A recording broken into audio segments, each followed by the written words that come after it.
Siberia হচ্ছে Asia মহাদেশের একেবারে উত্তরের বিস্তীর্ণ অঞ্চল, যা পৃথিবীর অন্যতম বৃহৎ ও শীতল এলাকাগুলোর একটি। এই বিশাল ভূখণ্ডের বেশিরভাগ অংশই রাশিয়ান ফেডারেশনের অন্তর্গত। প্রকৃতপক্ষে রাশিয়ার মোট ভূখণ্ডের বেশিরভাগ এলাকাই সাইবেরিয়ার অন্তর্ভুক্ত। সাইবেরিয়া শব্দটির উৎপত্তি নিয়ে বহু মতভেদ রয়েছে। কেউ কেউ বলেন এটি এসেছে প্রাচীন তুর্কি শব্দ থেকে, যার অর্থ হতে পারে ঘুমন্ত ভূমি বা সুন্দর দেশ। আবার কারো কারো মতে এর অর্থ হতে পারে বন্যভূমি বা অজানা অঞ্চল।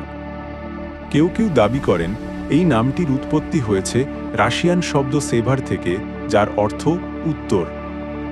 বিশ্ব মানচিত্রে সাইবেরিয়া একটি বিশাল ভূমি, যা এককভাবে পৃথিবীর মোট শুষ্ক ভূমির প্রায় ৯% জুড়ে রয়েছে। এটি শুধু আকারে নয়, প্রাকৃতিক বৈচিত্র্য, পরিবেশ, ইতিহাস ও সংস্কৃতির দিক থেকেও অত্যন্ত গুরুত্বপূর্ণ। সাইবেরিয়ার বিস্তৃত বনভূমি, হিমশীতল নদী-নালা, হিমায়িত মাটি, বরফে ঢাকা পাহাড় এবং দুর্লভ প্রাণীজগৎ একে একটি অনন্য ভূখণ্ডে পরিণত করেছে। এ অঞ্চলটি প্রাকৃতিক সম্পদে অত্যন্ত সমৃদ্ধ, বিশেষ করে তেল, গ্যাস, কয়লা এবং বিভিন্ন খনিজ পদার্থের খনি এখানে রয়েছে। সাইবেরিয়াকে শুধু একটি ভৌগোলিক অঞ্চল হিসেবে দেখা যায় না, এটি একাধারে প্রকৃতির নিস্তব্ধতা, মানুষের টিকে থাকার সংগ্রাম এবং ইতিহাসের নানা অধ্যায়ের সাক্ষী। সাইবেরিয়া একটি বিশাল ও বৈচিত্র্যময় অঞ্চল, যা বিভিন্ন ভৌগোলিক বৈশিষ্ট্য এবং জনসংস্কৃতির সমন্বয়ে গঠিত। এ অঞ্চল শুধু প্রকৃতি দিয়েই সমৃদ্ধ নয়, এটি বহু জাতি, ভাষা ও সংস্কৃতির এক অভিন্ন মিলনক্ষেত্র হিসেবেও পরিচিত। যদিও বহু ভিন্ন জনগোষ্ঠী যুগ যুগ ধরে সাইবেরিয়ায় বসবাস করে আসছে, যেমন তুর্কি, মঙ্গোল, ইউরালিক ও অন্যান্য আদিবাসী জনগণ। রাশিয়ানরা ১৭০০ শতক থেকে এখানে তাদের আধিপত্য বিস্তার শুরু করে। ধীরে ধীরে এই বিশাল অঞ্চল রাশিয়ার নিয়ন্ত্রণে চলে আসে এবং তা রাজনৈতিক ও অর্থনৈতিকভাবে রাশিয়ার গুরুত্বপূর্ণ অংশে পরিণত হয়। ২০ শতকে সাইবেরিয়া হয়ে ওঠে সোভিয়েত ইউনিয়নের ইউএসএসআর একটি প্রধান শিল্পাঞ্চল। শিল্পায়নের জোয়ারে এই অঞ্চল জ্বালানি খনিজ ও ভারী শিল্পে সমৃদ্ধ হতে থাকে, কিন্তু সেই সঙ্গে এটিই ছিল সোভিয়েত কুখ্যাত গুলাগ শ্রম শিবিরগুলোর অবস্থান, যেখানে হাজার হাজার মানুষ রাজনৈতিক কারণে বন্দী হয়ে কঠোর পরিশ্রমে নিযুক্ত ছিল। সাইবেরিয়া একদিকে যেমন প্রাকৃতিক দুর্যোগ ও তীব্র জলবায়ুর প্রভাবের শিকার হয়েছে, তেমনি আবার এ অঞ্চল মানব ইতিহাসের নানান সাফল্য, সংগ্রাম, সুকীর্তি এবং ভয়ঙ্কর কুকীর্তির নীরব সাক্ষী হয়ে আছে। সাইবেরিয়া একটি বিস্তৃত ও বৈচিত্র্যময় অঞ্চল, যার ভৌগোলিক পরিসর সত্যিই অভাবনীয়। পশ্চিম দিকে এর শুরু উরাল পর্বত থেকে, আর পূর্ব প্রান্ত গিয়ে মিশেছে বিশাল প্রশান্ত মহাসাগরের উপকূলে। উত্তর দক্ষিণ দিকেও সাইবেরিয়ার বিস্তৃতি চোখে পড়ার মতো। উত্তরে এটি ছুঁয়ে গেছে হিমশীতল আর্কটিক সাগরের উপকূল, আর দক্ষিণে গিয়ে মিলেছে রাশিয়ার সঙ্গে চীন ও মঙ্গোলিয়ার আন্তর্জাতিক সীমান্তে। সাইবেরিয়ার উত্তরের প্রাকৃতিক সীমানা গঠন করেছে পশ্চিম পাশে কারা সাগর এবং পূর্ব দিকে পূর্ব সাইবেরিয়ান সাগর। দক্ষিণ পূর্ব দিকে রয়েছে ওকটস্কের সাগর এবং আরও দক্ষিণ পূর্বে জাপানের সাগর এই বিশাল অঞ্চলের সীমানা নির্ধারণে ভূমিকা রেখেছে। এই ভৌগোলিক বিস্তৃতি সাইবেরিয়াকে শুধু একটি এলাকা নয়, বরং একাধিক জলবায়ুর ভূপ্রকৃতি ও জীববৈচিত্র্যের সমাহার হিসেবে চিহ্নিত করে তোলে। সাইবেরিয়ার সবচেয়ে দূরবর্তী পূর্বাঞ্চল ছুঁয়ে গেছে বেরিং সাগরের তটরেখা, যা আবার সরাসরি যুক্ত হয়েছে যুক্তরাষ্ট্রের আলাস্কা রাজ্যের সঙ্গে। এই দুটি অঞ্চলকে আলাদা করেছে কেবলমাত্র সরু একটি প্রণালী, বেরিং প্রণালী, যার ওপারেই উত্তর আমেরিকা। সাইবেরিয়ার মোট আয়তন প্রায় ১,৩০,০০,০০০ বর্গ কিলোমিটার। এই বিশাল আয়তন বিশ্ব মানচিত্রে এক অবিশ্বাস্য স্থান দখল করে আছে। তুলনামূলকভাবে বললে এটি ফ্রান্সের চেয়ে প্রায় ২০ গুণ বড় এবং যুক্তরাজ্যের তুলনায় প্রায় ৫০ গুণ বিশাল। সাইবেরিয়ার বিশালতা এতটাই বিস্তৃত যে অনেক সময় একে একটি স্বাধীন দেশের মতো ভাবা হয়। এর আয়তন প্রায় কানাডার সমান, যেটি বিশ্বের দ্বিতীয় বৃহত্তম দেশ। এই কারণে বলা হয়ে থাকে যদি কখনো সাইবেরিয়া নিজেকে রাশিয়া থেকে পৃথক করে একটি স্বাধীন রাষ্ট্রে পরিণত হয়, তবে এটি হবে বিশ্বের বৃহত্তম দেশগুলোর একটি ও সম্পদের দিক থেকে এক অসাধারণ শক্তিধর অঞ্চল। যদিও সাইবেরিয়া রাশিয়ার মোট ভূখণ্ডের প্রায় ৭৭% জুড়ে বিস্তৃত, তবুও এখানে রাশিয়ার মোট জনসংখ্যার মাত্র ২৭% বসবাস করে। সংখ্যার দিক থেকে বললে পুরো সাইবেরিয়া জুড়ে জনসংখ্যা ৪ কোটিরও কম। এ বিশাল ভূখণ্ডে বসবাস সহজ নয়। চরম ঠান্ডা জলবায়ু, দীর্ঘ শীতকাল, দুর্গম পরিবেশ এবং অনেক ক্ষেত্রে আধুনিক সুযোগ সুবিধার অভাবের কারণে এখানকার জীবনযাত্রা কঠিন ও চ্যালেঞ্জিং। এই কারণেই বহু মানুষ সাইবেরিয়া ত্যাগ করে রাশিয়ার অপেক্ষাকৃত উন্নত অঞ্চল বা বিদেশে চলে যেতে আগ্রহী। বিশেষজ্ঞরা মনে করেন এই ধারা অব্যাহত থাকলে ভবিষ্যতে সাইবেরিয়ার জনসংখ্যা ধীরে ধীরে আরও কমে যাবে। জনসংখ্যার এই ঘাটতি ভবিষ্যতে অঞ্চলটির অর্থনীতি ও নিরাপত্তা পরিস্থিতির ওপরও প্রভাব ফেলতে পারে। সাইবেরিয়া সাধারণত তার ভয়ঙ্কর ঠান্ডা ও অসহনীয় শীতকালের জন্যই বেশি পরিচিত। তবে মজার ব্যাপার হলো, এই অঞ্চলটি সারা বছর জুড়ে এতটা শীতল থাকে না। শীতকালে সাইবেরিয়ার কিছু অঞ্চলের তাপমাত্রা নেমে যায় -৭০°C নিচে, যা পৃথিবীর অন্যতম শীতলতম আবহাওয়া হিসেবে পরিচিত। তবে বিপরীতভাবে গ্রীষ্মকালে এখানকার তাপমাত্রা রীতিমতো উষ্ণ হয়ে ওঠে। বিশেষ করে পশ্চিম সাইবেরিয়ার কিছু অঞ্চলে গ্রীষ্মকালে তাপমাত্রা ৩৫°C পর্যন্ত পৌঁছে যেতে পারে। এই চরম তাপমাত্রার পার্থক্যের প্রধান কারণ হল মহাদেশীয় জলবায়ু। এই জলবায়ুর বৈশিষ্ট্য হল একদিকে তীব্র শীতকাল আর অন্যদিকে তুলনামূলকভাবে স্বল্পকালীন গ্রীষ্মকাল। এই ঋতু সাইবেরিয়াকে করে তুলেছে একদিকে ভয়ঙ্কর রুক্ষ, আবার অন্যদিকে চমকপ্রদ ও বৈচিত্র্যময়।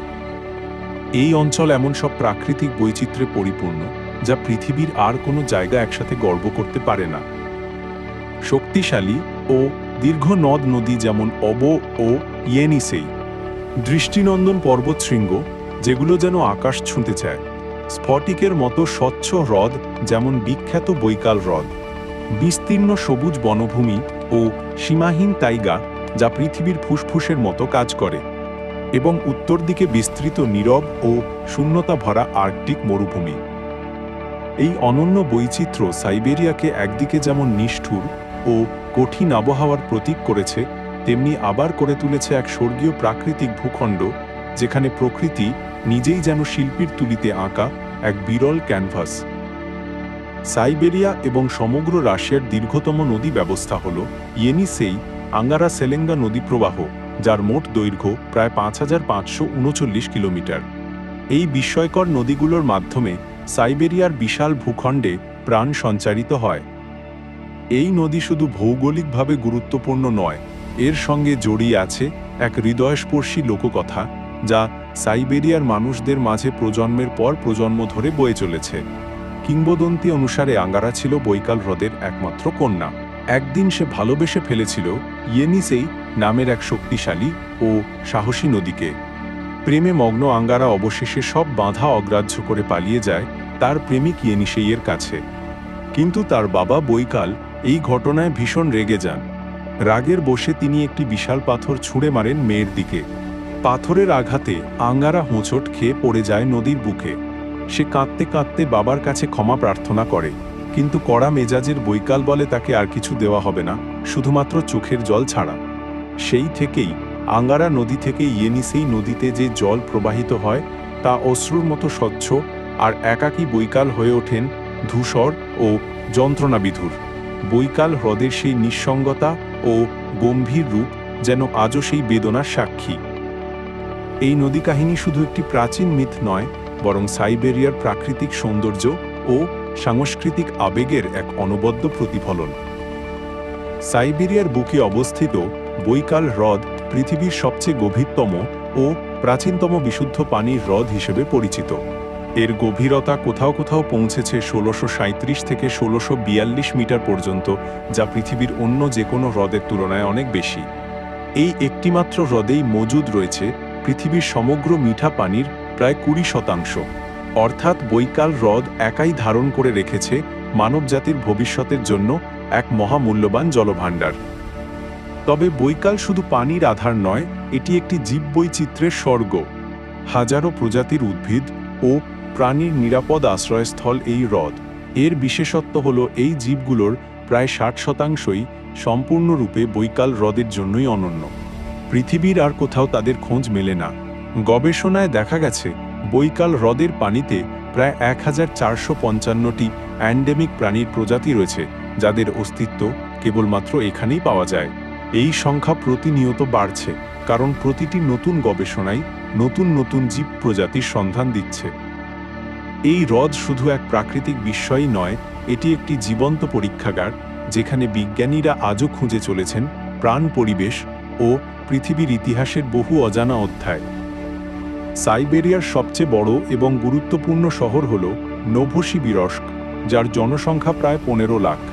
এই শহরটি শুধু সাইবেরিয়ারই নয়, পুরো রাশিয়ার অন্যতম বৃহৎ শহরগুলোর একটি।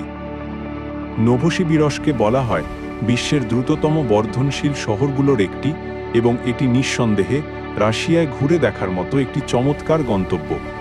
এরপরে সাইবেরিয়ার অন্যান্য প্রধান শহরগুলোর মধ্যে রয়েছে ক্রাসনোয়ার্স্ক, টিউমেনবার্নুল ও ইরকুটস্ক। এই শহরগুলো একদিকে যেমন অর্থনীতির প্রাণকেন্দ্র, তেমনি আবার শিক্ষার, সংস্কৃতির এবং ইতিহাসের গুরুত্বপূর্ণ কেন্দ্রও বটে। সাইবেরিয়ার জনসংখ্যার বেশিরভাগই রাশিয়ান এবং রাশিয়ান ইউক্রেনীয় বংশোদ্ভূত, তবে এখানকার জনসংখ্যার প্রায় 20% গঠিত হয়েছে নানা আদিবাসী জাতিগোষ্ঠী দ্বারা। এদের নিজস্ব ভাষা, সংস্কৃতি, জীবনধারা ও আঞ্চলিক ঐতিহ্য আজও টিকে আছে এবং বৈচিত্র্যময় রূপে বিকশিত হচ্ছে। সাইবেরিয়ার বৃহত্তম আদিবাসী গোষ্ঠী হল বুরিয়াত জাতি।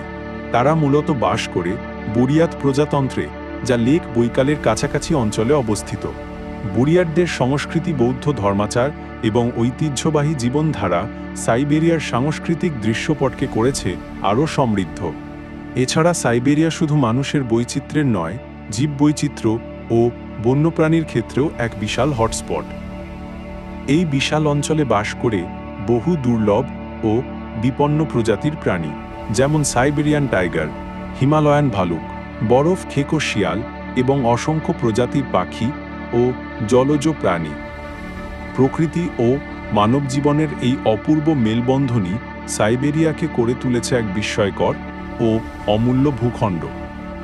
সাইবেরিয়া তার অসাধারণ জীববৈচিত্র্যের জন্য বিশ্বজুড়ে পরিচিত। অসংখ্য প্রাণী প্রজাতি এখানকার বিস্তীর্ণ বনপাহাড় ও নদীভূমিতে বাস করে, তবে দুর্ভাগ্যজনকভাবে এই বিশাল অঞ্চলের অনেক মূল্যবান ও বিরল প্রাণী এখন বিপন্নতার মুখে পড়েছে। সাইবেরিয়ার বিশাল ভূখণ্ডকে সংযুক্ত ও শিল্পায়িত করতে 20 শতকে গুরুত্বপূর্ণ রেলপথ নির্মাণ করা হয়। এর মধ্যে উল্লেখযোগ্য হল লেনা নদীর উপর উস্তকুটের মাঝে অবস্থিত বৈকাল আমুর ম্যাজিস্ট্রাল রেলপথ এবং আমুর নদীর উপর কমসোমলস্ক না আমুরে পর্যন্ত বিস্তৃত অন্যান্য রেল লাইন। এই রেলপথগুলো সাইবেরিয়ার প্রত্যন্ত অঞ্চলগুলোকে দেশের মূল ভূখণ্ডের সাথে যুক্ত করেছে, যা অর্থনৈতিক ও সামরিক কৌশলগত দিক থেকে ছিল অতি গুরুত্বপূর্ণ। তবে এই মহান নির্মাণ প্রকল্পের পেছনে লুকিয়ে আছে সোভিয়েত যুগের এক মর্মান্তিক অধ্যায়, গুলাগ কারাগার ব্যবস্থা। 20 শতাব্দীর বেশিরভাগ সময় সাইবেরিয়া ছিল সোভিয়েত ইউনিয়নের জন্য এক দুঃসাহসিক কারাগার অঞ্চল। বিশেষ করে এই অঞ্চলের উত্তর পূর্ব অংশে প্রচুর গুলাগ শ্রম শিবির স্থাপন করা হয়েছিল, যেখানে রাজনৈতিক বন্দীরা কষ্টকর ও নির্মম পরিশ্রমে নিযুক্ত ছিল। সেই সময়ের স্মৃতি আজও সাইবেরিয়ার ইতিহাসের কালো অধ্যায় হিসেবে রয়ে গেছে। উত্তর সাইবেরিয়ার কয়েকটি প্রধান শিল্প শহর যেমন নোরিলস্ক এবং ম্যাগাদান গড়ে উঠেছিল অনেক বড় ধরনের শ্রমিক ও বন্দি শিবিরের ওপর, যাদের এক সময়কার কঠোর দাসশ্রমের ফলে আজকের আধুনিক নগরীগুলো গড়ে উঠেছে। তবে আজকের সাইবেরিয়া শুধু শিল্পের জন্য নয়, প্রকৃতি এবং অ্যাডভেঞ্চার প্রেমীদের জন্য এক অনন্য স্বর্গ। সাইবেরিয়া শুধু একটি ভৌগোলিক অঞ্চল নয়, এটি এক বিস্ময়কর বৈচিত্র্যের নাম, যেখানে প্রকৃতির নির্মমতা আর সৌন্দর্য, ইতিহাসের গৌরব আর বেদনা এবং মানবজাতির সৃষ্টিশীলতা আর সংগ্রামের এক অসাধারণ সংমিশ্রণ দেখা যায়। বিশাল আয়তন, বৈচিত্র্যময় জলবায়ু, অফুরন্ত প্রাকৃতিক সম্পদ এবং বিরল জীব বৈচিত্র্যের কারণে সাইবেরিয়া পৃথিবীর এক অনন্য রত্নভাণ্ডার হিসেবে বিবেচিত। এই অঞ্চল যেমন ছিল রাশিয়ার অর্থনৈতিক, সামরিক ও রাজনৈতিক কেন্দ্রবিন্দু, তেমনি অনেক নির্মম ঘটনারও সাক্ষী। শিল্পায়নের নামে পরিবেশের ওপর যেসব প্রভাব পড়েছে তা আজও প্রকৃতি ও জীববৈচিত্র্যের জন্য এক বড় হুমকি। তবে এর মাঝেও সাইবেরিয়ার প্রাকৃতিক সৌন্দর্য, জাতিগত বৈচিত্র্য এবং সংস্কৃতির গভীরতা মানুষকে আকর্ষণ করে বারবার। আজকের সাইবেরিয়া একদিকে যেমন নতুন সম্ভাবনার পথে এগিয়ে চলেছে, পর্যটন, পরিবেশ সংরক্ষণ এবং স্থানীয় সংস্কৃতির পুনর্জাগরণের মাধ্যমে, অন্যদিকে আবার জনসংখ্যার হ্রাস, জলবায়ু পরিবর্তন ও অর্থনৈতিক চ্যালেঞ্জের মুখোমুখি হচ্ছে। তবুও সাইবেরিয়া তার নিজস্ব বৈশিষ্ট্য, গভীরতা এবং বিশালতায় মানবজাতিকে প্রতিনিয়ত মনে করিয়ে দেয় কিভাবে প্রকৃতি, ইতিহাস এবং সংস্কৃতি একসাথে মিলে তৈরি করতে পারে এক বিস্ময়কর অথচ বাস্তব পৃথিবী। তাই সাইবেরিয়া শুধু এক ভূখণ্ড নয়, এটি এক জীবন্ত কাহিনী, যা আজও লেখা হচ্ছে বরফ, বন আর মানুষের হাতে।